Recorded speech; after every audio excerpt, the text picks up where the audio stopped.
Contract outsourcing ఉద్యోగులకు సంబంధించి ఒక ముఖ్య అప్డేట్ అయితే రావడం జరిగిందండి. ఇక ఆలస్యం చేయకుండా విషయంలోకైతే వెళ్ళిపోదామండి. దేశవ్యాప్తంగా ప్రభుత్వ శాఖల్లో పనిచేస్తున్న కాంట్రాక్ట్ మరియు ఔట్‌సోర్సింగ్ ఉద్యోగుల సమస్యలు ఇప్పటికీ పూర్తిగా పరిష్కారం కావట్లేదు.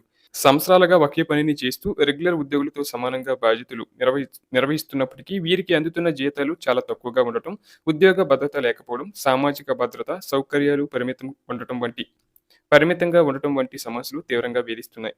ప్రస్తుతం అనేక శాఖల్లో కాంట్రాక్ట్ అవుట్‌సోర్సింగ్ ఉద్యోగులు ప్రభుత్వ కార్యక్రమాలు అమలు చేయడంలో కీలక పాత్ర పోషిస్తున్నారు. గ్రామ స్థాయి నుంచి జిల్లా స్థాయి వరకు ఆరోగ్యం, విద్య, రెవెన్యూ, పంచాయతీరాజ్, ఐటీ వంటి విభాగాల్లో వీరి సేవలు లేకుండా పనులు ముందుకు సాగడం కష్టం.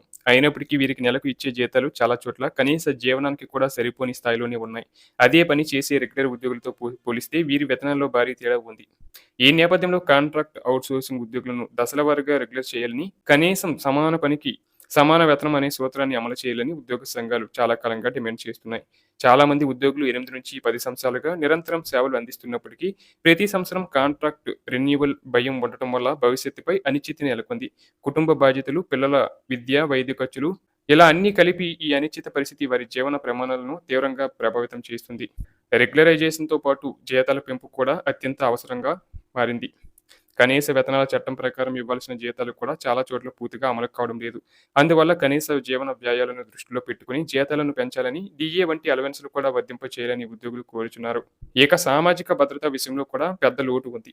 చాలా మంది కాంట్రాక్ట్ అవుట్‌సోర్సింగ్ ఉద్యోగులకు PF, ESI, medical insurance, pension వంటి సదుపాయాలు పూర్తిగా అందడం లేదు. ఉద్యోగం ఎప్పుడైనా కోల్పోయే ప్రమాదం ఉండటం వల్ల వీరికి ఆర్థిక భద్రత లేకుండా పోతుంది. అందుకే రెగ్యులర్ చేస్తే మాత్రమే స్థిరత్వం, భవిష్యత్తు భద్రత లభిస్తుందని ఉద్యోగులు భావిస్తున్నారు.